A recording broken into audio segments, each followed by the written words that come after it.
pekerjaan. Oh gitu. Jadi gimana? Dimulai aja atau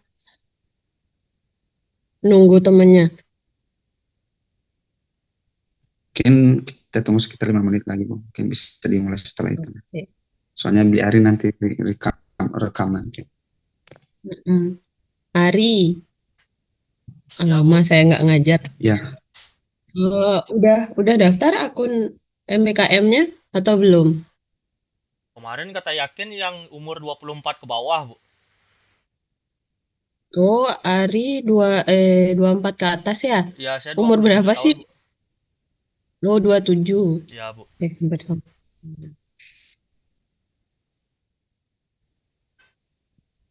Oke. Lama nggak ngajar soalnya. Iya, Bu. Kapan ketemu Mm-mm. kira-kira lagi, Bu? Semester depan.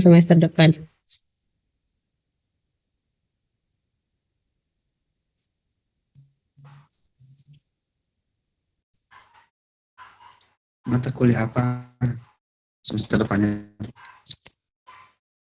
Ya, nanti. Sepertinya di metode penelitian, sepertinya di metode penelitian nanti. Oh,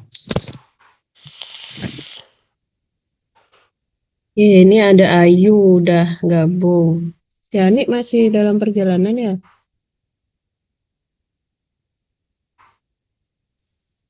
katanya sih Ani lagi meeting juga di pekerjaan. Oh Saya sudah gitu. info sama. Tapi kan, Ayu ya yang belum belum punya akun ya kayaknya ya. Belum Bu, saya Iya, ini lupa buatnya. Gimana Ayu? Nanti daftar Bu.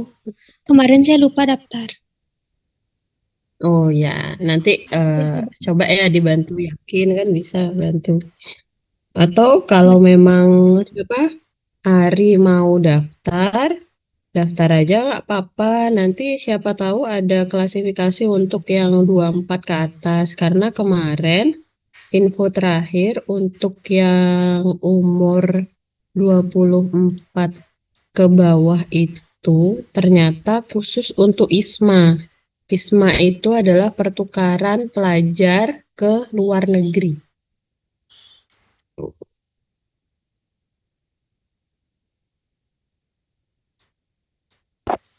Nanti coba saya cek dulu, Bu, ya. Tapi kan udah saya share di grup untuk ininya, cara-caranya untuk daftar itu. Oke, Bu, udah. Sebenarnya gini ya, ini ngobrol ya, santai aja terkait dengan program MBKM gitu. Karena yang lainnya nih kayaknya masih masih sibuk kerjaan gitu ya. Sebenarnya MBKM itu adalah program pemerintah di mana mahasiswa itu bisa belajar di luar kampus dalam 1 semester penuh. Jadi kenapa saya di grup kemarin itu mengumumkan bahwa yang lolos nanti di program MBKM ini di semester depan 20 SKS itu otomatis akan terkonversi nilainya. Jadi misalnya kalian lolos, kemudian 4 bulan kalian mengikuti program, 4 bulan mengikuti program, kemudian kalian lulus dengan nilai dari perusahaan misalnya 85. Nah, 85 itu di skala nilai prodi gitu ya. Itu kan sudah A. Itu otomatis untuk nilai mata kuliah di semester depan 20 SKS itu A semua.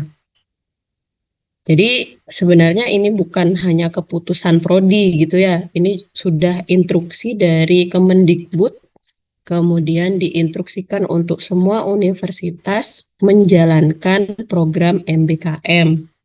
Nah, sebenarnya tadi sudah diteruskan juga surat remindernya oleh Ibu Rektor sama WR1. Sebenarnya ya MBKM ini adalah pilihan untuk mahasiswa mau kuliah reguler yang biasa atau ikut program MBKM ini. Itu. Jadi sebenarnya tidak ada unsur pemaksaan, namun gitu ya. Namun kalau ada peluang, karena kan 4 bulan aja. Kalau kalian semester kan 6 bulan. Nah, kalau Anda 4 bulan itu lulus gitu, kemudian apalagi yang saya pilih ini adalah yang online, yang kalian bisa ikutin. Nah, misalnya nih, wanti-wanti Bu, gimana nanti kalau program MBKM saya itu nggak lulus nanti? Nah, karena ini online gitu ya, karena ini online, biasanya online-nya itu pagi. Pagi kalian ikut yang MBKM, kemudian sorenya ya udah tetap ikut kuliah atau nanti share materi dari teman-teman reguler. Misalnya si siapa misalnya, si Galih misalnya. Si Galih nggak ikut program MBKM. Nanti kalian yang ikut MBKM dan lulus itu kalian minta materinya dari si Galih ini. Nanti wanti-wanti misalnya. Ini kan, tapi kalau kalian tiap harinya masuk, kemudian ikut ujian, harusnya lulus gitu ya. Tapi ini wanti-wanti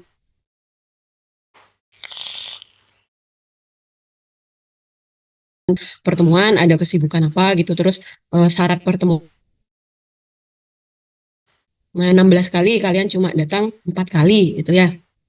Nah, nanti, nah misalnya dengan, sebentar, ini temannya masih baru join. Nah, misalnya, Bu, gimana nanti kalau seumpama UTS, kemudian UAS, itu kita kesulitan. Nah, akan dibantu oleh Prodi.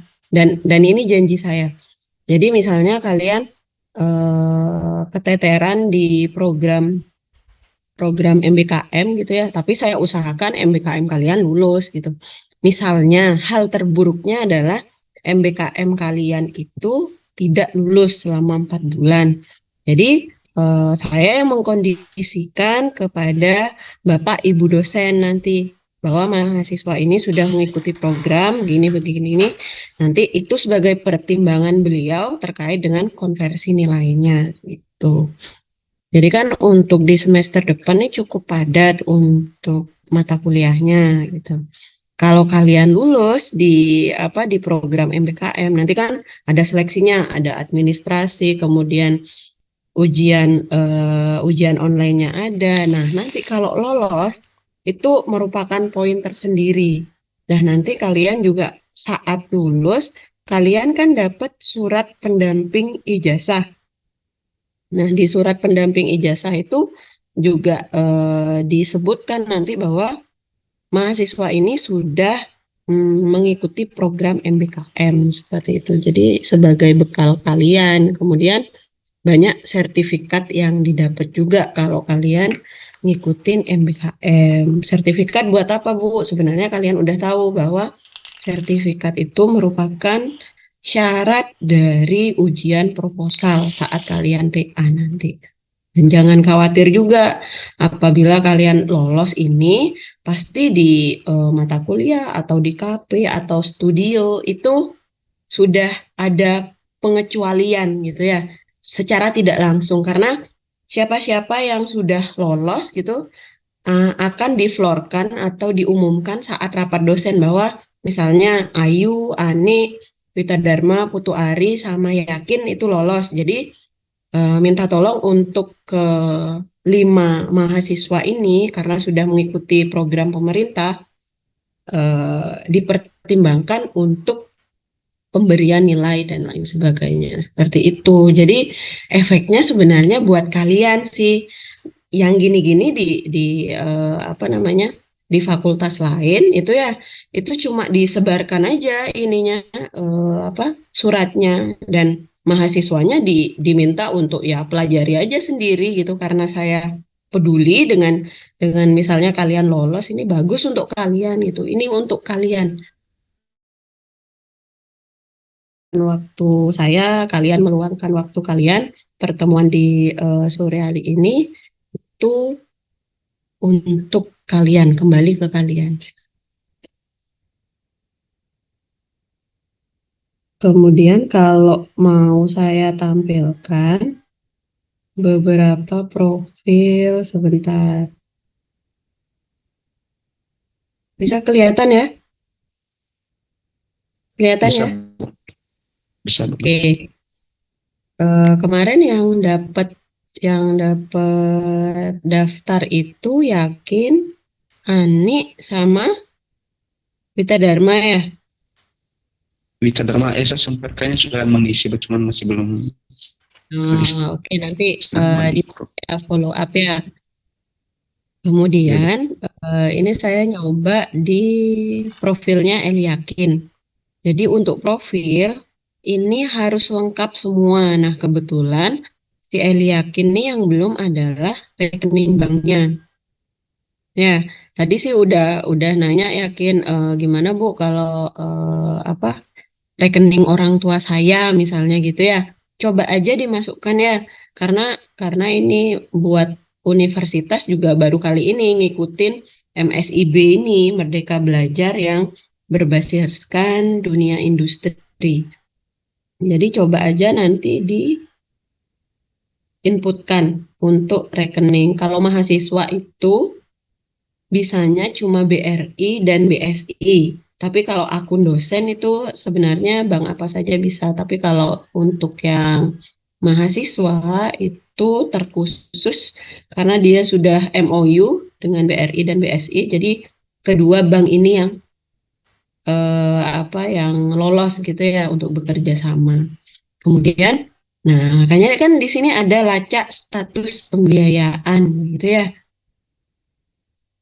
Nah, ini penggantian biaya atau pelaporan itu nanti terkait dengan kebijakan masing-masing perguruan tinggi. Maaf, masing-masing PT, dunia industri. Nah, jadi misalnya kalian performanya bagus gitu, kemudian ada dapat mengerjakan proyek di perusahaan itu. Ya, siapa tahu rezeki kalian ya terkait dengan pembiayaan, kalian dapat uang saku dari industri tersebut. Jadi dari PT atau CV yang sudah berada di bawah Kementerian Pendidikan. Jadi seperti itu. Jadi sebenarnya langkah pertama adalah kalian silahkan buat akunnya dulu. Namanya juga usaha ya, kita kan nanti ada beberapa tahap gitu, ada seleksi administrasi, kemudian nanti ada ujian dan pasti saya dampingi nanti kalau ada ujiannya, nanti kalau bisa di kampus gitu ya. Nanti ada juga namanya survei kebinekaan, nanti pasti ada. Tapi itu kalau survei kebinekaan itu jatuhnya itu sebelum berakhirnya program. Jadi sebelum 4 bulan ada yang namanya evaluasi kebinekaan. Jadi pertanyaan-pertanyaannya itu